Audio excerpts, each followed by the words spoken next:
Okay, so I had the opportunity to have both the AMOLED and solar versions of the Fenix 8 at the same time. So I thought I would just throw a side-by-side comparison video out there just so you can see the difference in the screens and get a good comparison of what they're like inside, what they're like outside. As you can see, I'm right here by the window. Now I'm outside again. So on the left, we have the AMOLED screen. And on the right, we have the MIP screen. So the AMOLED on the left uses its own light for each pixel. So it's got more data.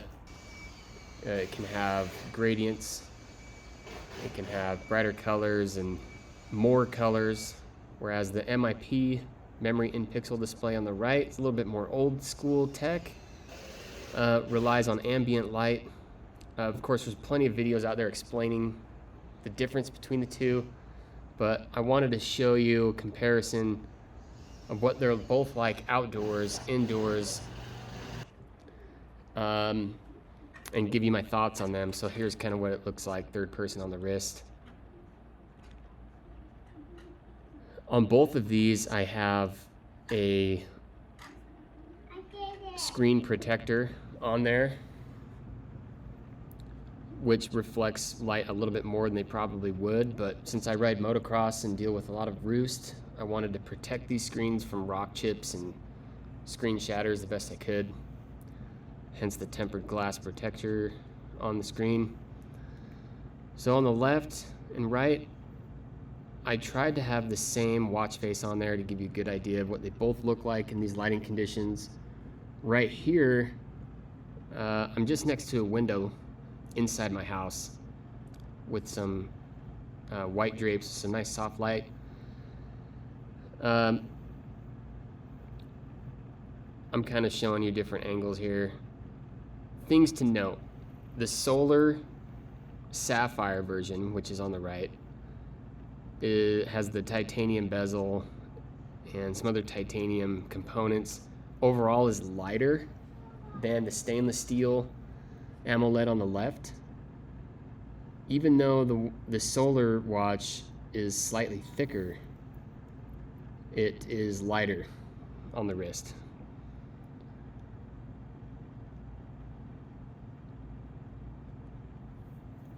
So some observations I have with the AMOLED watch on the left here. The screen is very bright. It auto adjusts based off of how much light is in the room or if you're outside. So if it's sensing more light, it's gonna boost the brightness, and if it's really dark, it'll dim it for you, which is nice. Kind of in the same way the solar works, where it just is as bright or as dark as kind of the ambient light around. Both of them have a backlight option. Here, the solar watch, this is the sapphire model, comes with preloaded maps installed, so you got more detail, you can see the streets. The AMOLED stainless steel, like the base model, you have to subscribe to their map system. I think it's like Outdoor Maps Plus, and you can download maps. You can see the difference in the display there.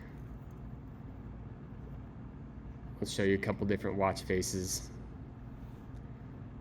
So you can see a difference in the display. Both of these models do not have the same watch face options because the solar, being a different type of display, does not have as much detail or customization. The AMOLED on the left is similar to an iPhone screen, so it can be pretty customizable. It gives you those gradients and those finer details. Here you can see the difference in thickness between the solar and the AMOLED. Quite noticeable. Again, the solar, at least the Sapphire edition, I'm sure the Sapphire AMOLED is plenty lightweight as well. I just did not have that model. But in this case, between these two, the Sapphire Solar is noticeably lighter. I had a tough time. I could only keep one of these, and so I was able to spend at least 2 weeks with both of them. Here we are outdoors again by the lake up in the mountains with the solar model. I had only had a couple weeks with both of them, and I had to decide which one I wanted to keep. And here we are, it's raining, and we saw a little moose while we were out on the lake. But my thoughts on the AMOLED were I really like the screen and the watch faces you can have. I did not like the shake awake, I guess, the gesture. You had to move your wrist more just to get it to wake up. Not that big a deal, honestly. You can also tap on the screen. This watch we're looking at right now is the solar model. This is what it looks like in bright sun, full sun, outdoors. Incredibly legible. I'm sure if you took the screen protector off, it'd be even better. Here is what it looks like if you're doing an activity. The screen was just, I felt like when I used this solar watch outdoors for the weekend, I just fell in love with the screen. Like when you're outside, undoubtedly this one's 1,000 times better. I'll show you the AMOLED here in just a minute, what it looks like outdoors, and it just cannot compete to the solar. It just can't be bright enough. Here's what I'm saying. Here's the AMOLED. Granted, different watch face, but